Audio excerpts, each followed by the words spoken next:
We are here with another edition of Casey Music Talk. I am here today with a drummer, singer, and musician here in Kansas City, Craig Summy. How you doing, man? Thanks for having me. No problem, man. So I met you, and I'd love to talk about this here in a minute, but I met you at your guys' jam, I think. Yeah, that was the first time that we got up and played, and dude, I enjoyed the hell out of playing with you ever since, because, man, it's, we get a lot of musicians that come in, and it's great to see them kind of flourish when they get up in the live scene. But, man, I'll tell you what, when you brought your violin in, that was badass. Yeah, thanks, man. It was a lot of fun. It's always fun to get up with you guys, and I know for myself, I like to play like difficult music, and not just stuff that nobody ever plays, but that's like something that never hurts, So getting up there and playing Keeps your chops going. Pink Floyd, and trying to drop Mrs. Robinson and all these tunes, but it's really fun to play with you guys.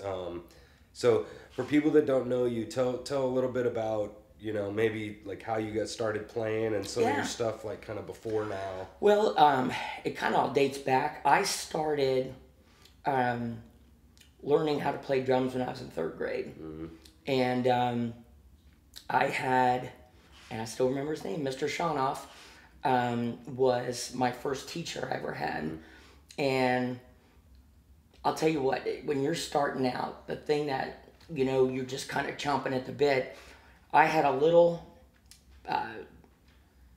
wooden pad that was at an angle, and all he did was teach me, sticks and rudiments and everything on this pad, while I had to look at this drum set, and go, when do I get to that? Yeah. When do I get to that?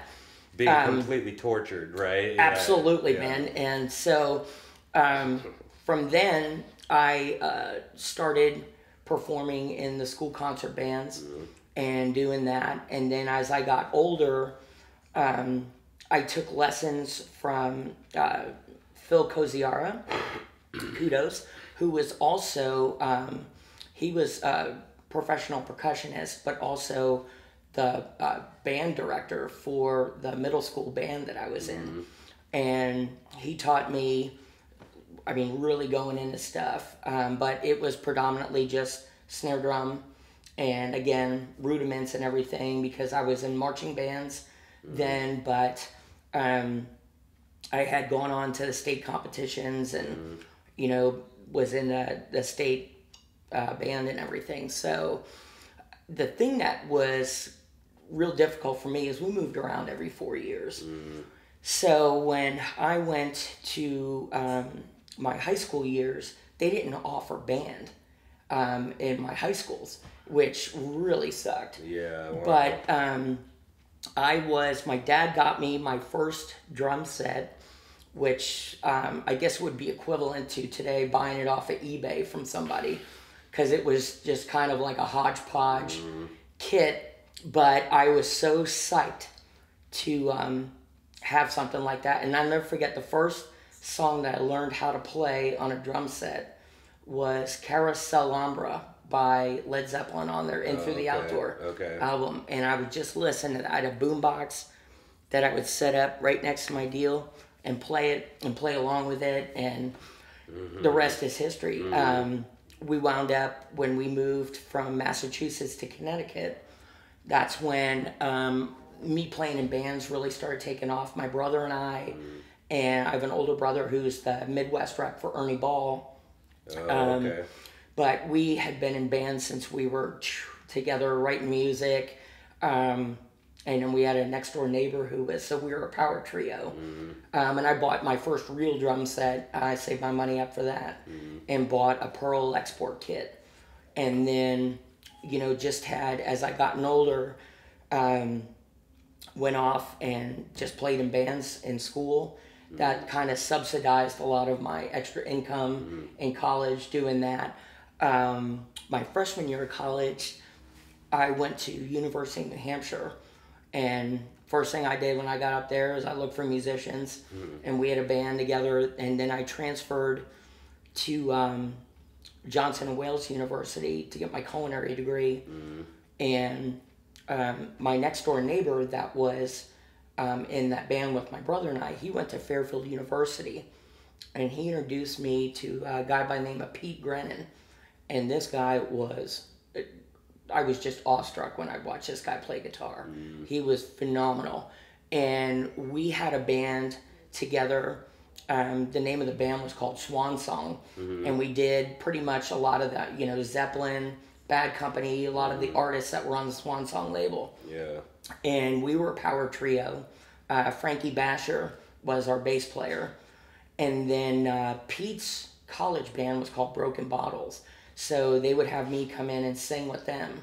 So that's kind of how I transitioned into the singing deal. Yeah, right. And being a front man, because it was kind of, with my kind of over-the-top personality, it made sense for those guys. So I said, okay, I'll do it. And I really fell in love with doing that. That's cool, man. Yeah. So you talked about playing in the marching band and stuff like that. How did you like that, being in band and stuff? It was fun. My biggest challenge I hate practicing.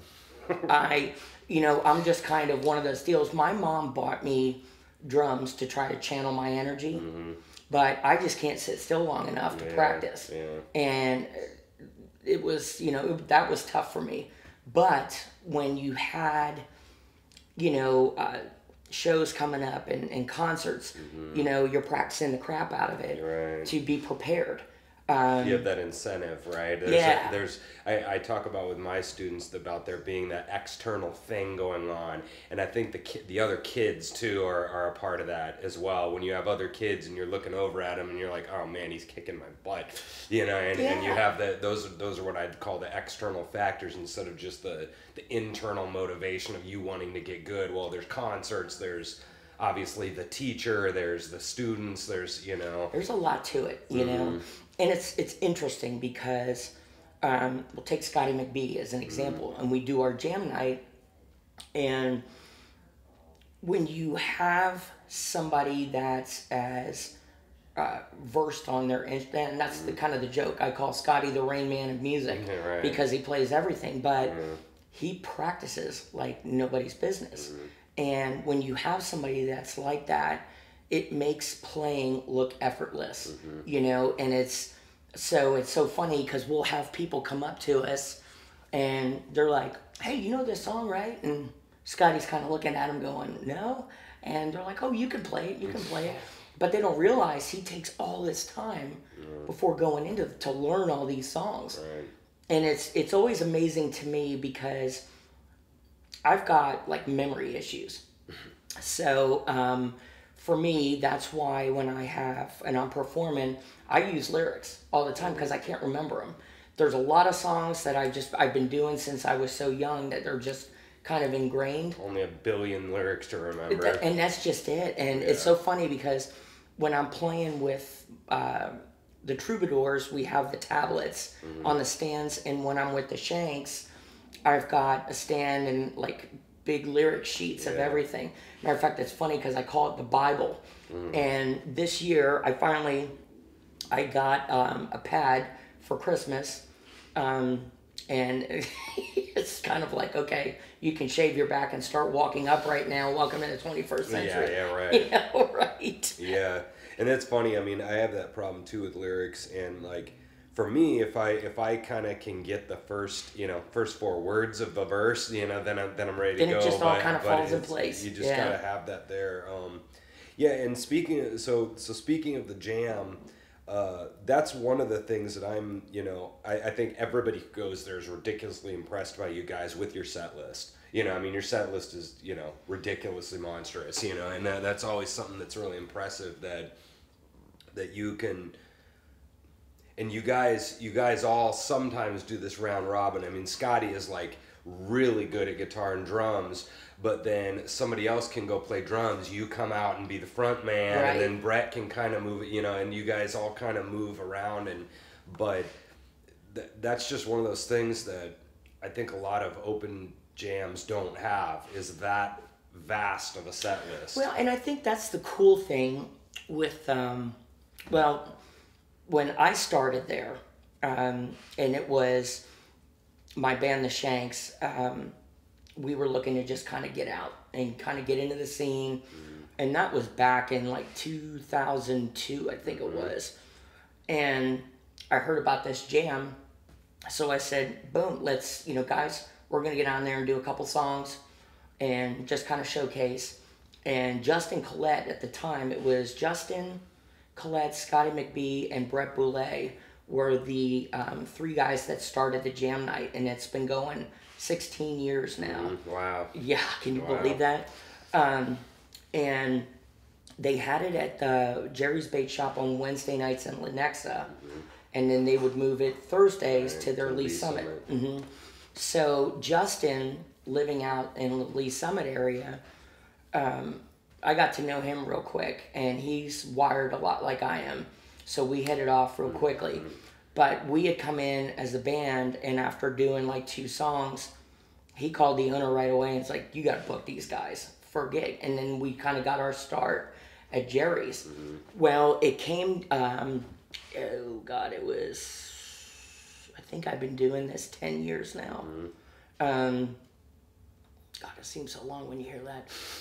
But old. Justin was kind of phasing out, and he said, man, how about you kind of take over my role out here in Lenexa as kind of the MC and everything. And I said, sure, and I started doing that, and I've been there since. And it's interesting, if you look at the dynamic between Brett and Scotty and I, it's funny that my nickname's Captain Chaos, because I'm just kind of used to, all right, just go on the fly, do this, do that, let's mix it up.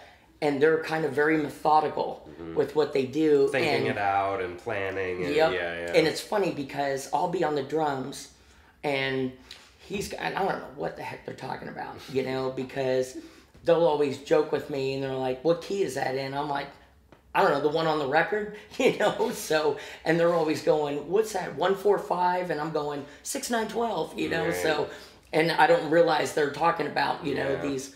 So I'm just, musically, I'm kind of challenged when it comes to stuff like that. I know how to read drum music. Yeah. But as far as, I know how things are supposed to sound. And it's funny because when we have rehearsals with the Shanks and we're figuring out a new song, my lead guitar player will play something. I'm like, no, that's not right. Go up a half step. Yeah. No, another half step. And then I'm like, that's it. And I can hear exactly how it's supposed to sound, Right. but I couldn't translate it on paper to save my life. And but the cool thing with Jam Night, getting back to that, it is a very interactive evening. And it's unlike a lot of jam nights because it's kind of a show. It's a jam night. It's a showcase for bands that want to kind of get started. But the thing that's most rewarding for me is when I see, we get a lot of, we get the younger kids coming in early, and then the night kind of transitions. And, you get the same jammers that come out, sing the same songs all the time, and you're like, okay. But we get a lot of these younger kids that come out, and to watch them develop is absolutely amazing. And I'm going to use a couple people. We had Ethan. He started coming out, I think, when he was 13. And at the age of 19, and this kid can play guitar.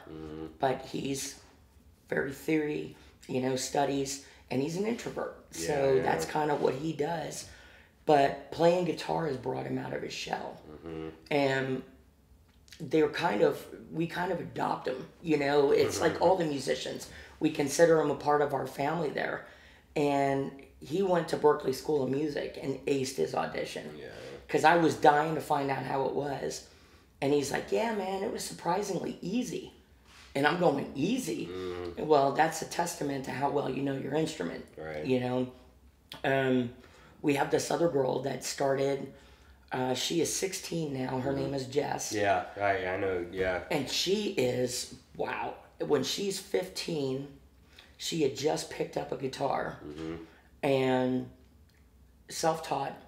And again, an introvert. She's that girl that kind of, in school is kind of by herself, or, you know, the pretty girls, don't bring you in the clique. Right. But Jessie is, number one, she's a beautiful girl. She's got a beautiful soul. And when you kind of get that person out of her, she is hysterical. But her folks, her mom and dad, are absolutely amazing.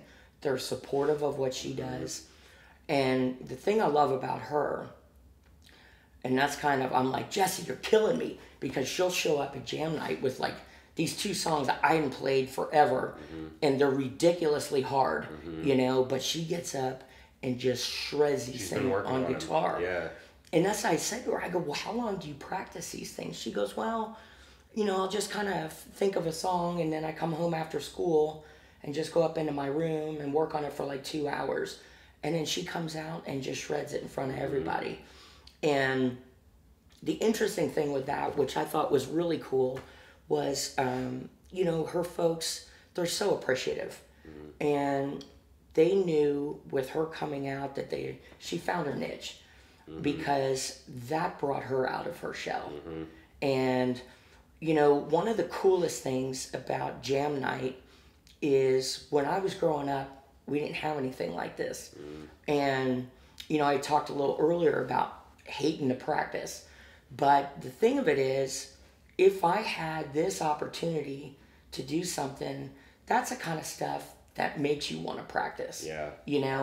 And I think if I had this opportunity to do that, I would just be on a different level playing. That's the external motivation again. Yeah, the jam just night. like you talked about. Yeah. So. Yeah, that's really cool. I know with Jessie, the first time I saw her, she came out and did War Pigs, right? And she's done it, and then so now I've seen her, do it 4 times or something, and 4th or 5th time, I mean, she was really shredding the crap out of it. I mean, it was and pretty you just good. See the level build every time. That's really neat. I mean, especially obviously the really young people like her, but I know for myself, because I've been here 8 years now in town, and so there was a lot of us that some of the guys had just come out of UMKC, and we were all kind of around the same age, that 25 to 30 kind of age, and now I'm seeing all of these guys are now the band leaders and playing, and the guys playing in town, and just like you're saying, it's really fun to see everybody's progression, and you get to see it in real time because they keep coming out to your jams. Yeah, I mean, which is fun. You're not seeing these guys too much like 2 years later. I mean, you might be seeing them very periodically through the year and stuff. So I bet that's really fun. Yeah, and it's stuff like that makes doing this jam, because take Scotty for it. He lives out in Raytown, so he's driving all the way out, and it takes him a while to set up all the gear. We got 2 rigs. He's tuning guitars, but the amount of work that goes into it, it's very rewarding, and it's fun, and that's one thing I look forward to every week, because I get to see all these jammers come out and get to play music, and that's what feeds the soul. And it's really a very, well, I'll put it this way, I'm very blessed, and I'm very fortunate to have the opportunity to be a part of this, because it's definitely a very unique thing where it's more of an interactive evening. We kind of coin it karaoke, because we've got the books with all the 500 songs, so people can sign up and sing, but it's with a live band, right?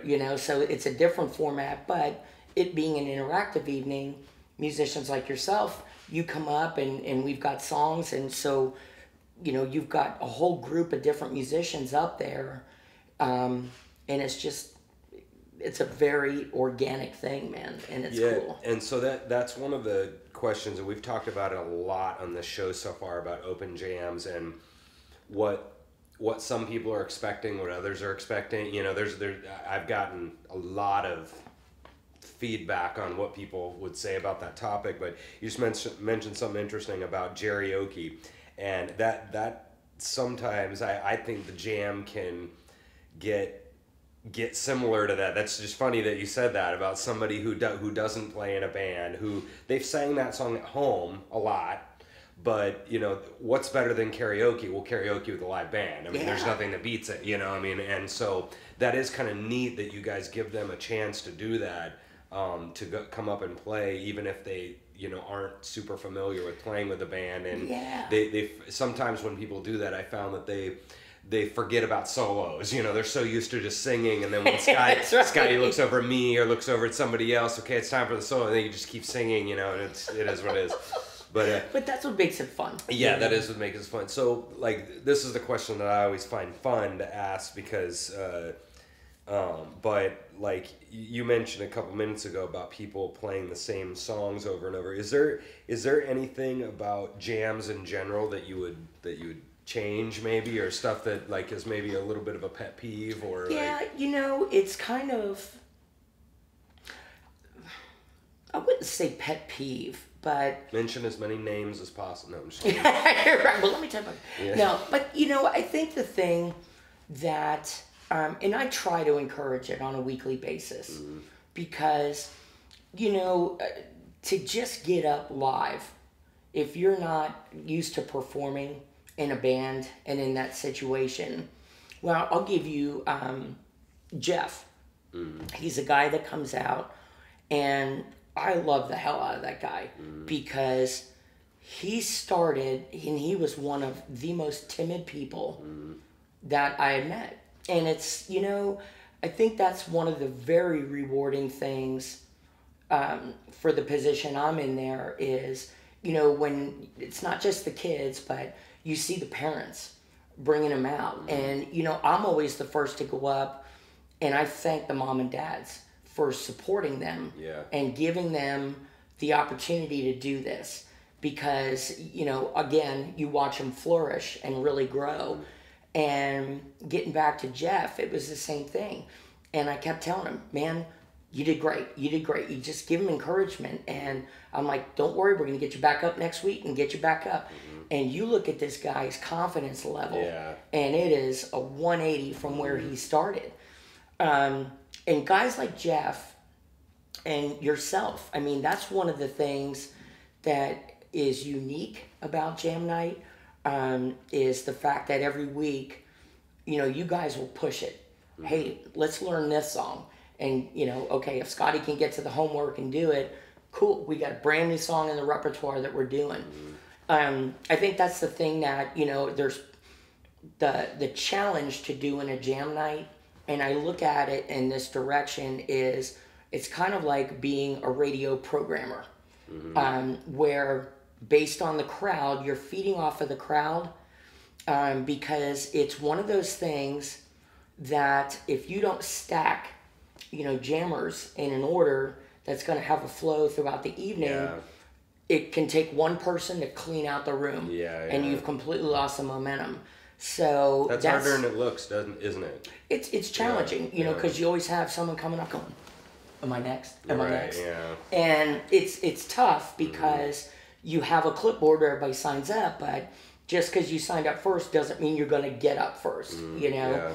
And that's the thing. I have to kind of read the vibe of the room to see, okay, we need a little bit of a lull now, so let's take this acoustic guy and put him up here, you know, or we've got, you know, an a cappella group or whatever the case is. A couple people just doing, you know, a solo or so. A cappella group, gross. No, I'm just kidding. You're right. Your whole Oak Ridge boys coming up, you know. But you guys are doing it on a purpose. You know, you're setting people up there, and there's kind of a method to my madness when I do that, because again, the key to doing these things when you're in a club scene is, and that's what'll give you longevity. You know, obviously we get paid to do this, but we also need to make sure the doors of the venue stay open. So by controlling the flow of the evening, you know, you're going to get, okay, we're slowing it down. It gives people a chance to go to the bar, get drinks, you know. So it's kind of a breathing, livable thing that you just, you know, me being the position I am, I'm very cognizant of that. You know, I watch everybody coming and going. I'll know when to kind of fire people up and if they're starting to drag. And that's the best part about my job there is there's no rules. And it's kind of one of those things, you know, I always joke around with everybody. I'm like, you know, if I haven't offended anybody, I apologize. Don't worry. By the end of the night, I will be sure to offend you. Right. You know, so it's just kind of one of those things. But I can't think of a cooler place. And we get people coming in from all out of town. They're like, this place is awesome. But it's a small dive bar. And within those four walls, it gives people the liberty to just let their hair down. Yeah, and that's great. Anything and everything goes. I think that's you've just hit on something that I think is one of the main problems with a lot of bands is that recognition of it. I love how you said like the night is like a thing. You know, it's like a living organism or something. Exactly. Just like a song is a living organism in this weird way. It's really, you know, it's really heady and deep to think about it like that. But it's like you being very aware of the vibe of the audience and not just being kind of obsessed with, you know, we're going to play our stuff and, you know, we're this awesome band and you guys are just going to deal with it. And that, you know, because you're taking a totally different attitude from that and you're really aware of your, you know, and I think that's where owners and stuff, you know, as well, and how and not just for the owners, but for yourself as well, and how we can make this the coolest night possible. I think a lot of bands either don't think about that or purposefully like don't care about that. Yeah. You know, and that's probably really wise why your jam night's going really well. It's because you think about stuff like that. You know, and I think that's why Brett, Scotty, and I work so well. Because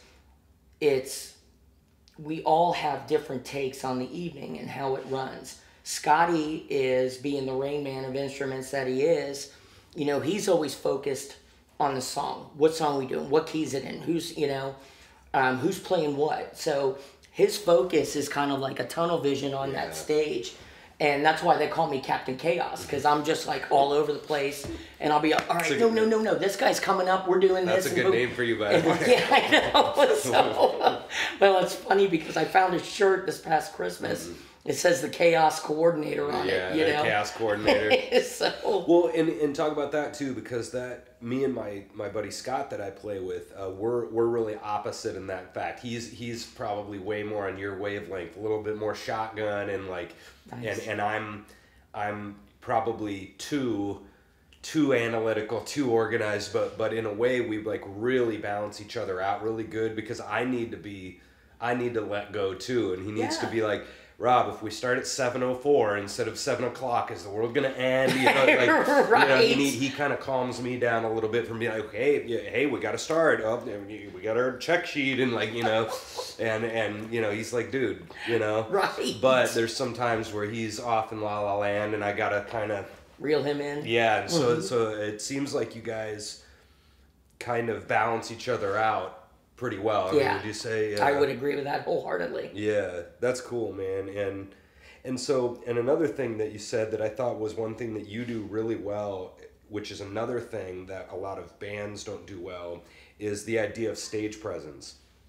And a lot of musicians, especially because I grew up dealing with a lot of like college people, you know, like what do you call it, like academia type people who are taught to play music beautifully, but they don't know anything about like telling jokes to an audience in the middle of your set. Gotcha. Right? And like, because you do a great job of all that filler stuff. Thanks, man. You know, just like, you know, hey, we got drink specials, and oh, what do we got up? Oh my God, look who's here, you know, and like you're just a da-da-da-da-da. Well, and that's kind of how I approach that. And I guess basically the easiest way to break it down to ridiculous would be if you're driving in your car and you're listening to the radio and a song is over and then there's just radio silence.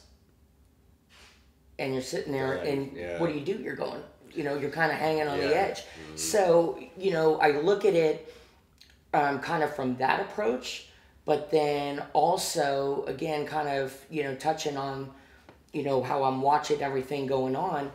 The thing of it is you don't want to lose momentum on an evening like that. So that's the thing is, when these songs are kind of ending, you've got, hey, give it up for Rob and Diamond Dave and whoever it is. And then you just kind of keep, because you're going to have changeovers. And I consider that dead air, when you're doing that. So I always kind of have, all right, we transition into a song. You got the house music going immediately. Yep. And it's just kind of, I approach it kind of like a radio station and programming.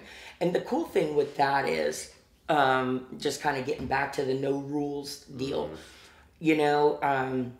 it'll be like one of those things where, the band's playing taking care of business, and then transitioning into, okay, we got so-and-so, 4 people coming up next, and you're trying to coordinate them, and I'll play like Baby Got Back or something like that. Next thing you know, you look over and there's 4 girls dancing on the bar, So again, just kind of understanding who's there and how to cater to them. To just, because again, it's just one of those things that is the power of music. And it is one of those things, and it was funny, Vinny, who runs and is the glue at Jerry's Bait Shop, we were talking the other day, and I said to him, name me something else that you can remember exactly where you were, what you were doing, and when it was when you first heard a song that really touched you inside. And I go, that's the power of music. Music is one of those things that it gets inside people. It gives them the freedom to kind of let their hair down. And it's funny because I always kind of coin it with folks coming up to sing. And you get the people that walk in and, they're with their coworkers. And they're all sitting there and they're having a beer and some food and just kind of taking everything in. And you watch as they progress through the night, they start getting more relaxed, and I'll be like, all right, drink a couple more cans of Courage, and we'll get you on up here. And next thing you know, by the end of the night, they're up singing. And they're walking out of that place, with something memorable. They go to the work the next day. Man, I got up last night and jammed with this live band, and it was a blast. So that's what we try to create. We try to create an environment that is very nurturing for musicians. It's encouraging for musicians because, you can get up there and fuck up all you want. And that's kind of, to quote Dwight Yoakam in Sling Blade, you got to play through that shit, Randy. But that's the thing is, just because they screw up, it's like, okay, the first step is getting up there. The second step is, kind of doing that. So we kind of provide that environment where it's encouraging for people to come back, and we see that. And then, just having fun.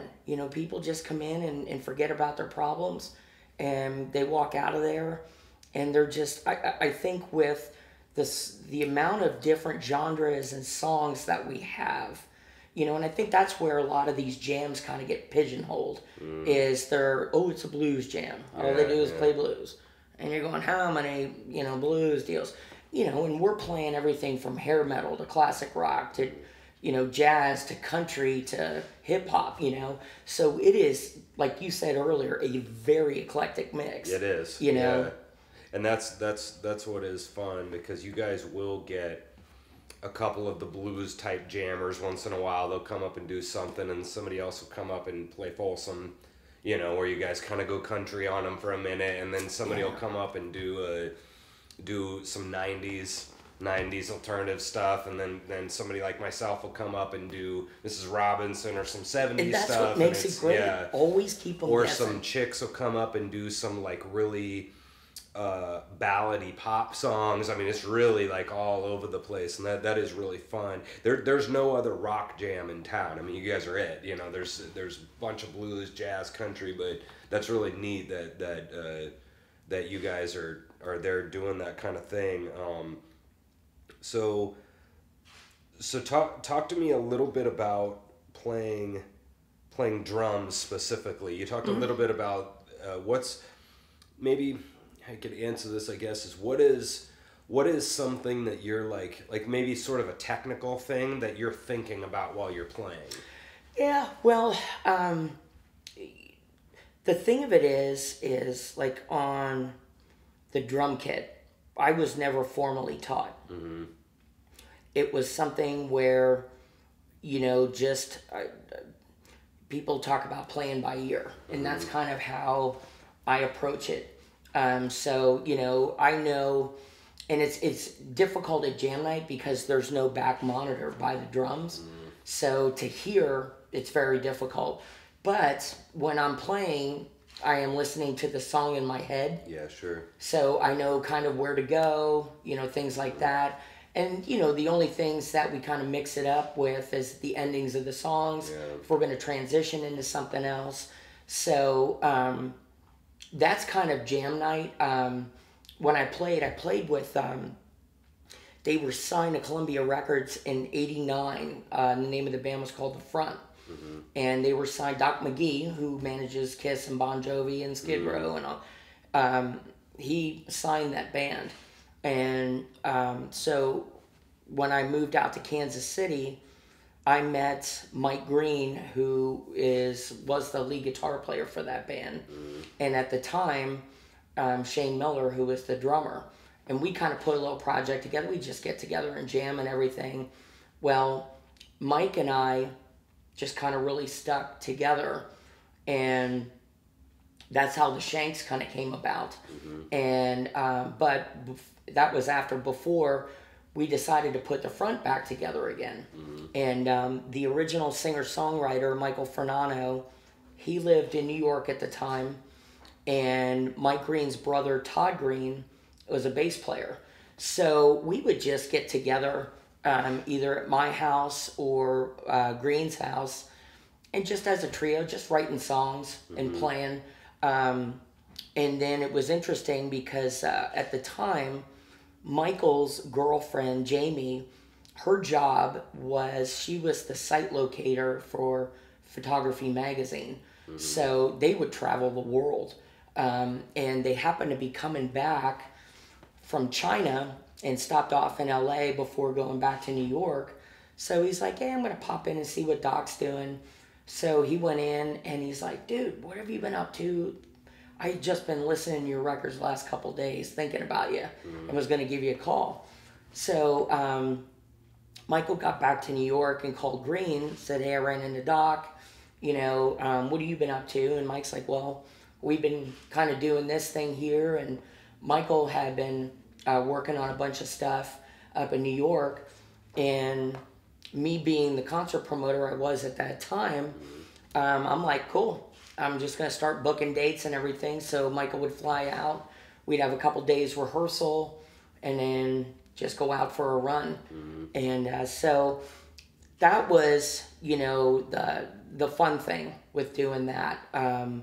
It's just kind of, when I play drums, I just kind of get lost in the instrument, and it's just kind of one of those things that just, it makes me tick, That's cool. Yeah. I know for me, I'm a little bit different from from other people because like I just played so long. It's like breathing now, I'm not thinking about my technique. I mean, that's like, and so I'm way too heady in it, because I can have time to be heady in it, I do. And so I'm like, I'm just way too deep in the song. Like I'm not lost in the song at all. I'm extremely present, when I'm thinking, okay, got bridge coming up. All right, I'm going to hold off here on this verse. I'm going to come back, I'm going through all these silly, stupid games in my head, but that can get me in trouble too. And, but there's something that I just thought of to think about, because drums fascinate me because that's exactly opposite of what I do,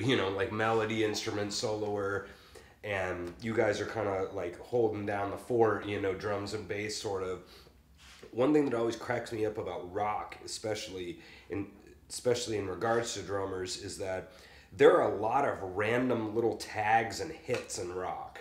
And that really surprises me because like blues and jazz, for example, especially the drummers, there isn't always hits and stuff. It's kind of shuffle, go, right, and then you end. Yeah. And then jazz, it's like Latin, go, and then we end. You know, there's no, but in rock, there's all sorts of little stop. Yeah. Well, it's not even just the pocket, but there's all these little stops and little like extra 4-bar tag in the middle of this song, and then we're back into the verse. Well, the shuffle guys are just going. Right, They're just watching, okay, shuffle, shuffle, up, end, all right, boom, and then they end. You know, and Yes. but in rock, there's all these extra little digon, digon, digon, digon, gan, ticka, boom, and then we're back, you know. And so that always cracks me up that when people talk about how easy, you know, rock is to do, you know, and I'm like, well, compared to just shuffle blues, it's a lot harder to do, you know. I mean, there's stuff to remember. Like It's you're more, talking about it's memory. a little more structured, you Yeah. know.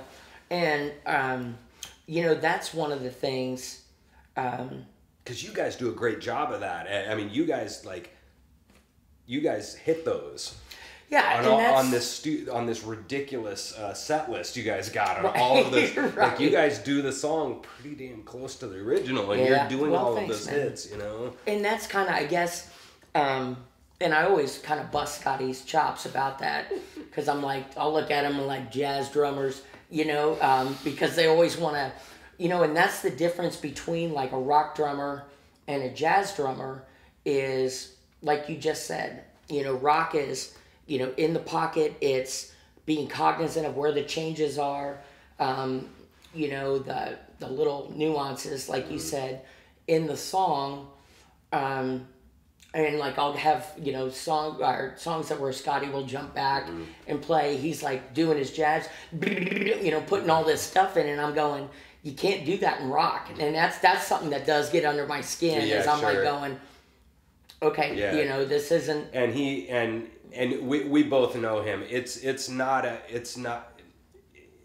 He's doing that because he can. He knows he's not supposed to do that, but he's just completely bored and he can't even help it, you know. That's the fun thing about jam night is anything and everything goes, and nobody cares, you know, as long as you're having fun. Yeah. You know, and that's just it. It's the freedom to get out. Like I said, let your hair down, try out, you know, new stuff. And I think that's one of kind of, I'm trying to think of the best way to put it. One of the most positive attributes, I guess, is probably a good way with Jerry's is within those 4 walls, there is a comfort to know that if you screw up, it's okay.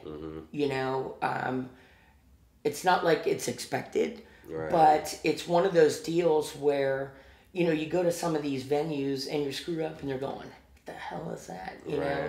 And that's just it. You know, you play through it. I think that is one of the best things about the jam night, but also just the venue in itself, is that it gives a building confidence for these musicians to come in and want to come back without the judging, you know? Yeah, sure. And that's one thing that I've noticed, because I like to do a lot of different kinds of styles, and another one of the reasons for these shows is to talk about those differences, because it's just fascinating to me. It really is. And like, especially again, coming from academia, and everybody's a little bit, you know, more stuffy, like, you know, that's a good word for it, you know, and some of the jazz guys can definitely get that way, for sure. Like Blue Room and Jerry's, not the same, you know. Man. And it's, the players in general are different, but also the venue is different, but also the, what is it called? The intrinsic nature of rock and jazz is different too. That's another thing that I've been fascinated by, is I always thought of myself as a rock guy, whatever that means, but, well, because I've listened to rock a lot since I was little, but my vibe playing is not rock, and I've realized that in the last couple of years. I'm too uptight with it. I'm too trying to be perfectionist. I'm too, you know, to me, like, I want the song to be awesome.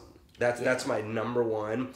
But other people fun is number one. Right. That's right. totally different. Well, you know, and I think that's something I can do. I can do better at when I not just when I go into that kind of music, but it just in general is trying to remember that this is supposed to be fun. My always argument is that when you nail it really, really bad, I mean, you nail the crap out of the song, it gets more fun, and that's the only argument that I can make around and I think behalf, that's a very valid one because you know that's one of the many reasons why I love it when you come out because you know, like I said a little earlier, I've never kind of comprehended the theory side of music. And that's where Scotty and, you know, Brett, I was talking about the 145 and, you know, and I'll joke around with that all the time. So Nerds. To have structured musicians makes it even more enjoyable for a guy like me playing because I know, and that causes me to step my game up. I guess I'll put it that way. But like you said, it just sounds phenomenal, you know, and it really... You know, songs can sound great, but songs can sound phenomenal. Yeah. And when you have that kind of, you know, lineup where it's like you and a Scotty and, you know, where you guys, you know, it's just right there. That's what makes, you know, the people in the crowd go, whoa, you know, and that's another amazing reward. That's the balancing thing too that I think you can help, and I think Scotty and Brett have a really good balance of that. They want it to be really good quality music, but they also understand this other thing with this night is that it's supposed to be fun, and we're and so like that's just something I've always like, because even the jazz guys they understand that everybody who gets up at a jam isn't going to play things perfectly. They get it. They were all 22, you know. I mean, they understand that you got to get up there and suck for a bit. You know, the first 10 times you get up there and you suck and you get a little better. So they get that part, but definitely it's something that I know myself. I'm still trying to wrap my head around a little bit. Is trying to. I know my dad talked to me about this. Speaking of stands. So we'd play in our band, and I'd have my stand there, but I'd pretty much be blocking all of the stuff I'm doing to the audience, you know? And he was just like, man, you got to move that stand because that's what's so cool is everybody sees your bow going wild and crazy. Yeah. But even myself, because of my, you know, 400 violin lessons I've had, you know, when I play, I don't go wild and crazy because we were taught to do it really efficiently and do the and like, you know, and you'll do instead of, you know, and you're doing Trans-Siberian Orchestra and you're running all over the, you know, you're going crazy with swirling that bow and pointing at them, you know. All the showy kind of stuff, which is what rock is great for. The vibe of rock is the glam, so that's something that I know that just watching you guys, like I said, you're kind of really good at that, of having a good stage presence. You know, I have a music stage presence where I'm up there and I'm not nervous. You know, that's part of stage presence, but you know, I'm a classical player trying to play rock. Right. That's what it is, you know, and you guys are actual rock players, you know, I mean, and you sort of get the whole, what's the word? I mean, you get the whole purpose. Like the purpose of rock is like kind of like rebellion, have fun, and I'm more rules, you know, like life's about rules, you know. I mean, that's stupid. And I'm the rule breaker. Yeah, and you're the rule breaker. Well, and I think next time what we need to do is figure out something we can put on the tip of your bow that we can light on fire. Yeah, right on fire to the wood bow, right? How about light it up? There you go. We'll like get you a metal something and put the little Gene Simmons petroleum on the end, and you can just light it up, man. That stuff, what do they put in sternos? Yeah, right. I'm not down with the whole fire thing. Right. Light thing, yeah, okay. As long as it's not hot. But yeah, that's cool, man. So last big thing I want to talk to you about is you were talking to me about being a promoter. Mm-hmm. Talk a little bit about what you did that was an interesting thing. So when I moved out to Kansas City, I kind of worked in the club scene, and there was big restaurateur named Nabil, and I basically ran all of his operations for every restaurant that we had.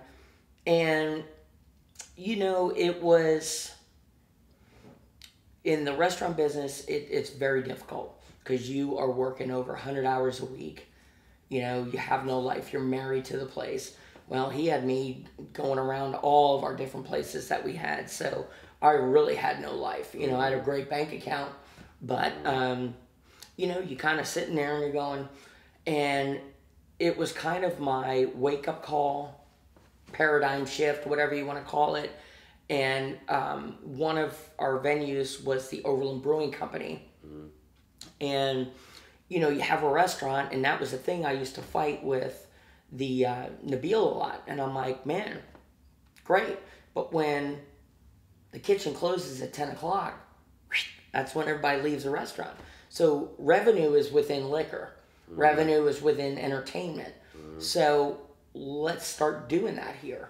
And so literally we took a whole section of seating out, put in pool tables, and I started bringing live music. We had Sonny Kenner and, a lot of fun bands and stuff come out and perform. And then we got the late night bar business coming in, and it's just a moneymaker. Well, there's only so many times when you're ball and chain to a restaurant and you're sitting there and you're watching these guys up there performing, having a blast, going, God, I miss that. I miss that. I need that. So we wound up, Nabil and I had parted ways, and we had a fine dining restaurant down on the plaza called Charlie's on the Hill. Mm-hmm. And one of the partners was Dave McQuitty, who owned United Entertainment and United Media. Mm-hmm. And I knew I was going to be doing a transition, and I went to Dave and I'm like, hey, I want to learn the business. Mm-hmm. And I was like, you don't got to pay me much, but just teach me. And it was one of those things where he brought me in and taught me about booking shows and everything. And the thing of it was, which was really cool for me, and I'll never forget this. So Mike Rand with ATI, Ashley Talent International, they represented bands like Warrant. They had, what was some of their stuff on their roster? Enough's Enough, bands like that. And growing up listening to all these guys, and I'm like, damn, I get to meet the bands now, and hang with them and everything. Mm-hmm. So you kind of, it's a whole different way of looking at music, and you're going in, and I'll never forget, and I am indebted to this guy, Mike Rand, with ATI. We had a run of, it was Warrant coming through. And, when you're making these offer sheets, there's a couple different ways you can pay national acts. You can do a flat fee. The majority of it would be you basically come in and you calculate all your show expenses, what media is going to be, what you're doing, and then you get a tally of that, and then so you pay the band like a small guarantee, $2,000 whatever, and then after the hard fixed costs you have, the band gets 80% of the revenue. And then we would typically go in and negotiate a sting on their merchandise sales. So these bands would walk away based on, the venue capacity, ticket sales, things like that, with really decent money because we would promote the crap out of them. Right. Well, Warren, I wanted to see that band, so I shot this freaking stupid offer to get them to come to the venue. And I remember I got it out, it was like a little after 6, because you're dealing with, they were on the East Coast, and then you got, all the booking agencies, Monterey, APA, all the big ones, on the West Coast. So you're dealing with different time zones, and I'll never forget, I sent that to Mike. And Mike calls me back in 15 minutes, and he goes, Craig, I know you're new at this. And he goes, man, I'm going to teach you. And I'm going, great. And he goes, listen, off the record, if the manager for Warrant and the guys from Warrant ever heard me do this, I would get fired. Mm-hmm. He goes, but the thing of it is you guys got to make money, the band's got to make money, but we got to keep the venue in business. Mm-hmm. Because that's how the relationship works. Mm-hmm. So he goes, here's what we're going to do. We're going to do a small guarantee, and then do your whatever your expenses are, and then this. So he basically went in, saved my ass with my boss, and and we had just a long working, great relationship from there. So, it's a different aspect, you know. You watch those shows like the Behind the Music and everything. Mm-hmm. And let me tell you, it's that and then some, on there. And it's a very hard life to live. My ex-wife, I met her, I was doing a Cinderella show. Mm. And when we decided to get married, I knew that doing this was not going to be conducive for a successful marriage. So I needed to find something that I can get into, and that's where real estate kind of came into play. But we had a private wedding. It was just her family and my family. We got married down the Cayman Islands. Mm. But the whole week before that, I was on the road with Vince Neil from Motley Crue. Yeah, wow. And I was ready to check into rehab by the end of that week, you know. And I'm like, now I got a wedding to go to. So, but it was, it's in a very exciting industry. The thing with promoting is you really have to be cognizant of your numbers. Mm. You have to be cognizant of how to market a show, whether it's going to be print media, radio. Mm. How do you buy spots to promote a show on radio airtime? The different slots to do that. When you're taking ads out in print media, the size of the ad, what page do you go on, where do you position the ad? So there's a lot to it. There's a lot that goes on under the scenes that people just don't realize. There's a method to the madness.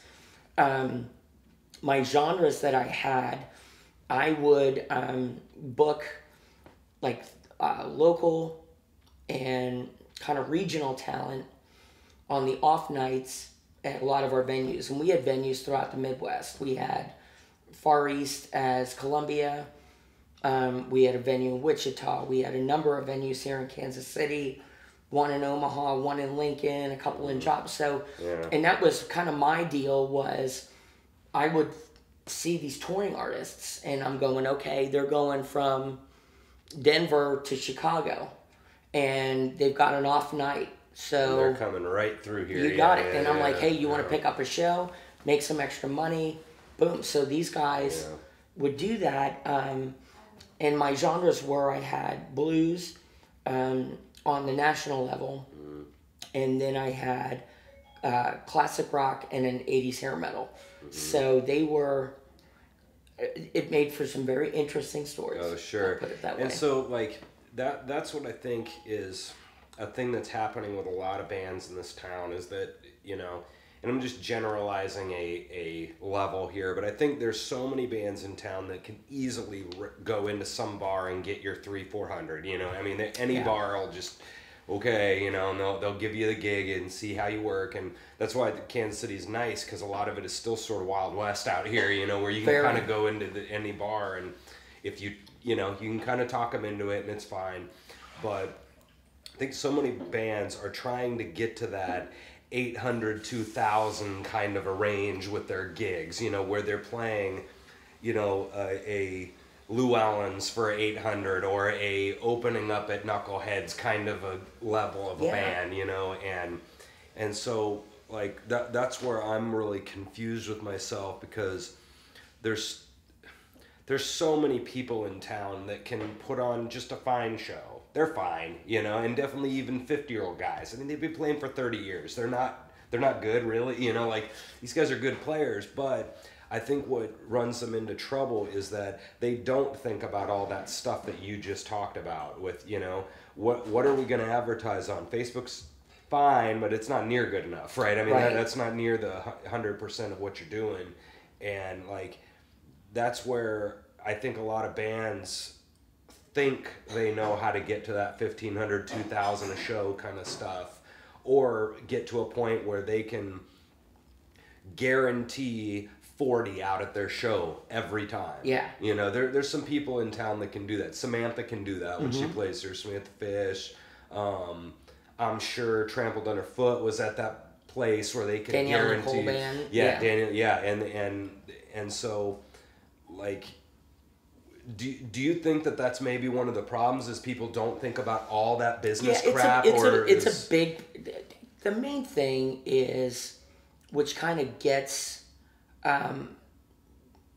like repeat business for a band at a bar, is, you know, a lot of it is having a confidence level about what you guys are bringing. And that's where, you know, you can have really great musicians and they get up there and they do their thing, but where's the show? Yeah, you know, that's not good enough anymore. That's right. And it's, how do you set yourself apart? Is it, you got a killer, like, well, just a case in point, the guys, real good friends of mine, from the Zeros, and they are an 80s, basically jukebox band, but their shows are a blast. Yeah. You know, they're high energy. They've got, you know, light boxes on the floor shining up. Girls are jumping on there, dancing around, and it's just a real fun vibe. And that's the thing that kind of takes that band to the next level. You know, it starts with the musicianship, and if you're solid there, that's your foundation on which to build on, because it's, okay, great musicians, great music, we know we're going to have an evening of really palatable music to the ear, but how are we getting entertained? What's the, you know, what are they seeing? Yeah. And that's kind of... And that comes back to what you're doing in between songs, and how you're so good at dealing with the audience and stuff. I mean, it's all one big picture, right? Yeah. I mean, it's all, And that's kind of what the goal is to make it effortless, you know? And that's kind of how I look at things is, you know, everybody that comes out, we're just like a fun group of, you know, kids you went to school with. So it's just running your jib and talking to them, and you know, they feel engaged. They feel a part of what's going on up on the stage, you know, and it just kind of sucks them in. And that is kind of what gets the bands to the different levels of where they're at. You know, I always tell people, if you're doing a corporate event, one of the things I always do is I want to visit before any show's booked with the person in charge. Tell me about your event. What is it? You know, what time is everybody coming in? What's the theme of the event? You know, are there any songs that we can learn that would be appropriate for the night? And then obviously with our set list, we can't cater to everybody's liking. So give me some stuff that you want to hear, some big band, stuff like that. So I'll make a playlist that will have that kind of running in and out. So it caters to everybody within the dynamic of the crowd. Versus when you're playing clubs. And the club deal, that whole aspect is, the more those registers are ringing, the more you are coming, just charting up the top of the list to be called back to play there, because it's, you know, a cohesive thing. You know, band's up there to entertain these people and get them going. But it's also, the way I look at it, if I'm not selling booze, you're going to lose, you know? And so, you know, the more booze that we can sell, the happier the owner is. What do you think about the guys that, because I've talked to many people about this exact topic, and what I'll hear a lot from people is they'll talk about, especially when I was trying to run my own band about 8 years ago, you know, I was, if you wanted to call it two sides of the musician side and then the club owner side, is basically what you're talking about. That's how I conceptualized it in my head. And I was 100% with the musicians, you know, these greedy club owners, da-da-da-da-da, and I went into my whole thing, you know, in my head. But now I definitely am understanding everything that you just said on at least a conceptual level. what would you say to the guys that would say stuff like that? Like, you know, these well, greedy owners and they only care about money. And get a lot of them. Because when I was at United booking stuff on the local level, and that's before everything was going to kind of online, you know. And I still, the funny thing is, I'm a music hoarder. I keep music from, you know, all the local bands to everything. I mean, you should see my collection of CDs. It's stupid. Yeah. But the thing that I would try to sit down with the bands that were going and playing. And I'm going, guys, you can't just drop me off a promo kit and expect the venue to take the ball and run with it. That's not their job. Their job is filling the spot with a band that's going to bring people in, and they're going to sell booze. And that's the thing that the musicians hate, right? That's where that's the disconnect. That's the disconnect, and and that's where they're going to say that somebody like yourself has a disconnect, where they're like, it's not our job to bring you your entire crowd, and da-da-da. And you know, I'm on both now. I like, it seems like to me like that it's a mutual, or it's a symbiotic relationship. It's a partnership, you know, and like I totally understand, because we played a bunch of shows where we didn't do a whole lot, but I can pretty honestly say that the bar didn't either, you know, and there was 4 people in this place. 4 customers, you know, and we're like, you know, this is a Friday night in this place, you know, and there's 4 people in this, you know, and so like that's the one that where the musicians obviously get frustrated, but at the same time that I can see it from the owner's perspective of, how does this hurt your band for your band to not promote yourself? Well, how is this hurting you in any way? It's only good for you guys to promote yourself too as the band. Well, right? and to piggyback on that is, and this is kind of the way I approach things, is if the venue is not doing well, so your band, you go in, it's Moe's Bar, whatever, and you got a gig there, and you guys go in and you kick ass, they're making money. What's the first thing at the end of the night? When are you guys available next? We want to book you back in here. When the band isn't doing their job, and again, you know, venues have regulars and whatever, but it's your job to get as many people in there, having a good time, throwing a party. That's kind of how I look at it, because what I tell them is, if you're not bringing people in, this bar's not going to be open, and you're not going to have a place to go and gig. So, like you said, it's kind of a symbiotic thing. It's a partnership. And, you know, whether musicians understand it or not, they are directly responsible for if they're going to play back at a venue or not. And that is solely driven on how they promote themselves and the crowd they bring in. And it's just kind of, you know, that's, I think, one of the frustrating things when I was a promoter, is they would just expect the venues to go out and run with it. And I'm going, guys, you got to earn the right to come in and play, you know? And it's a very blamey ideology, right? That oh, you guys didn't do your, as a bar or as a band, you know, you owners, you know, you didn't do your job, so you're the ones to play, you know. We came in there and we play. They would say that it's our job to keep your crowd. I've heard that from 40 musicians. It's our job to keep your crowd. And you're saying kind of the exact opposite. It's our job. It's the band's job to bring a bunch of people. And that's what I would tell them. I'm like, guys, here's the deal. And that's the kind of stuff I did not sugarcoat, you know, with these bands. Because I'm going, look, I'm going to give you an opportunity to come in here and play. So fucking kick ass. Because if you don't, I got a stack of 30 other bands that want to come in here. So if you're bringing people in and you're having a party and the bar's happy, you're having a great time, you're making money, you know, because you'll get some of these venues, they're playing for cover. And I'm going, do you not understand?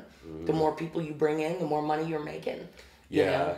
And it's just kind of one of those things where when the venue's doing great and the band is doing great, they're both going to have a long-term relationship. Because if the band doesn't do their job, they're not getting asked back, you know? So and you do that math in your head. I mean, there's 6 people in here. and okay, let's pretend they all buy food. Ooh, you know, I mean, this bar made $300 tonight, and they're gonna pay you $400. Right. Really? You know, like how's that working out? Well, and they've got their own labor that they got to pay. Yeah, and I mean, you know? so like it's a very kind of selfish thing going on with the bands, I think, obviously, but it's definitely one that I've tried to re-understand my thinking. The 3 to 400, the bar makes 300 tonight, and they're expecting you to pay them 400. I mean, that's obvious, but it's tough too, because I've talked to many people about this, where you put out some sort of email list, or you put out some sort, you get some sort of way to promote, and your close friends, are they coming out to every show? And that's where the bands get really annoyed with the whole thing in general, is that you get some of your friends, and they might come out a couple times, but are they going to come out every single week to hear? Yeah. Well, then they're done. And now who else is coming to your show again? Well, I think they try to stop themselves at their friends. Their amount of promotion, and maybe that's where it gets back to stuff like having a crappy name, having a crappy flyer that's not very interesting, having a thing you can not on the radio, I guess, but some other website or something interesting to put, and that's what interestingness out there to get the non-friends to come. Yes, right? And that was kind of with the promotional materials for the Shanks. I would just go through magazines and just look at stuff. There is like, I remember there was one. There's a couple in particular. I was flipping through a Rolling Stone magazine, and there was a tampon ad in there. And it was everybody at a cocktail party, and this beautiful brunette had this blue silk dress, but it was all hiked up and tucked into the back of her. Well, there's her shanks showing, So you crop it out and you use that as the background. There was another one that I saw. It was in, I think, a Men's Health magazine, where this was hysterical. It was this guy hungover as all living hell in his bed, and there was a toilet in his bed right next to him, and he was holding on to that. And you put some witty captions, how will you feel after a night with the Shanks, And that's the kind of stuff that's good. That, when people they'll stop and look at that, and they're going, all right, So it's kind of how you brand yourself. Yeah. When you've got fun stuff, people kind of automatically think, oh, that's going to be a crazy night, Right. So versus, hey, here's so-and-so, we're here, Friday night at 9, right. Drink specials, boom. It's boring. Mm-hmm. There's nothing that's going to grab you about that, It's like we have to, and this is just what it is now, but like this guy was saying to me, he's like, you have to be better than the internet. That's a very wise statement. And not even just internet, but the million other things that people could choose to do tonight. And it just sucks, because in the 20s it was good enough. You get Charlie Parker up there, some guy, and they had a nice show, and that was way more exciting than anything else going on in the town.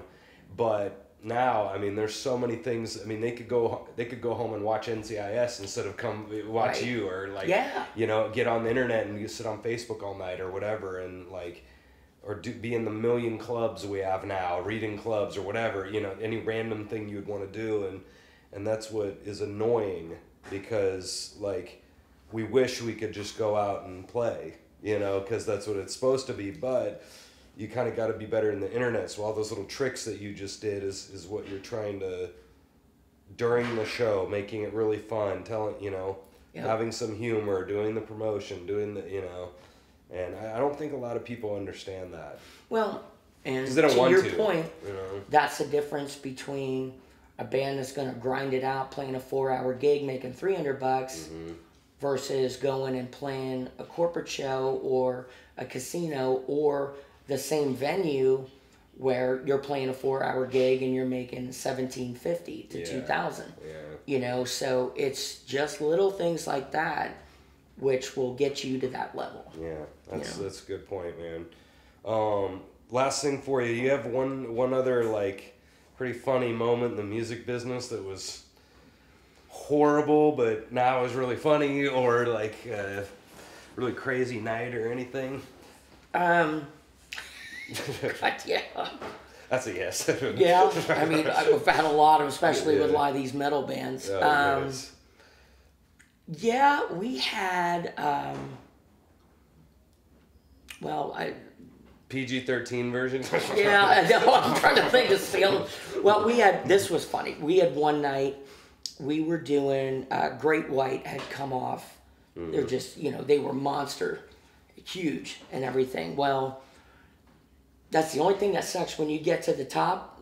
The only place to go is down, So these guys were coming off their run of doing their world tour, and they were back to playing clubs again. So obviously the egos are just ridiculous. But the one thing I had found is the egos of the tour managers are almost bigger than the artists themselves. That's interesting. Because they're the ones making the decision, So, anyways, we had one of our venues up north, and I won't use full names, but Kevin was our GM up there. And Kevin was a former Kansas City police officer. And for equivalent purposes, he was like the Dirty Harry of Kansas City cops. And the only reason they let him go was for excessive force during a deal where he was chasing a crack dealer. Oh, wow. And he basically caught up to the guy, and it was an alley, and this old guy was pulling out in a Cadillac, and he caught the guy and picked the guy up and slammed him on the hood of the guy's Cadillac. The guy with the Cadillac pressed charges and everything because he damaged the property, and they had to quietly let him go. Yeah. So we always had a chip on his shoulder about that. And the guys that we had working security up, they were goons. I mean, just thugs. Always looking for a brawl, because that was kind of Kevin's mentality. I got nothing to do right now. I got to go get in a fight, So, anyways, we were doing a show with them. It was sold out. And they had their tour manager. His name was Lorenzo at the time. And he came down, and, we had done a guarantee with them up front. And then they have what's called a rider, which is all the stuff they need, like booze and stuff to stock their bus. And then you also have, you get them dinner, or they can do a meal buyout. It's like $10, $15 a person, whatever it is. So they chose to do a meal buyout. So cut them a check for that. Boom, they went out and did their thing. So we got a line around the block waiting for doors to open. And Lorenzo, he was just a jackass. And he comes up and he goes, well, we're not going on tonight. Audie, the drummer, he's got bursitis in his shoulder and he's not up for playing. So give us our money and we're out of here. And we're like, what? And he gets up on the bus and everything. And Kevin comes up. He's like, this fucking prick and blah, blah, blah. And I'm going, all right, I'll take care of it. So like, what's going on? Audie's got bursitis. I go, all right, that's fine. If you guys can't go on, I want all of our money back. Fuck you and blah, blah, blah, blah. And I'm like, okay. I'm like, well, we got a sold out show. You see all these people around here? They paid to see you guys. So if he can't go on, that means I refund their money. So you pay us back. And he's like, fuck you and whatever. I said, okay. So we went inside and I said, Kevin, get all the guys, strike the stage and lock all their gear up in the back. So sure enough, he comes up, we get all their stuff, it's all locked up in the back and everything. And all of a sudden Jack Russell comes down off, and he gets up and he's in Kevin's face and he's like doing one of those things. And Kevin looks at me, I go, dude, you do whatever you want, knowing that he'll beat the living crap out of him. And I'll never forget that Kevin gets up right in Jack's face. He goes, you better get your face out of mine before I slap that wig off your head. And he completely freaked out. He goes tearing up to the bus. Next thing, Lorenzo comes in, where's my effing gear and everything? I go, well, based on everything that we've paid you out already, I think that's maybe about even, so he freaks out and he goes back up on the bus. And then I had to call my boss, Dave, And I'm going, here's where we're at. And he's like, what the F is going on? And he goes, I don't care if you guys got to get up on that bus and jack them off. They're fucking going on tonight. And I'm going, I got it. Don't worry about it. And sure enough, 15 minutes later, Lorenzo comes down. Well, Audie's feeling much better. Oh, and really? I go, I thought so, man. So had to reset everything up. But yeah, but it was a good night. Yeah, interesting. He feels better all of a sudden. Yeah, that's right, man. Yeah, that's funny. And that kind of stuff probably happens a lot. And that's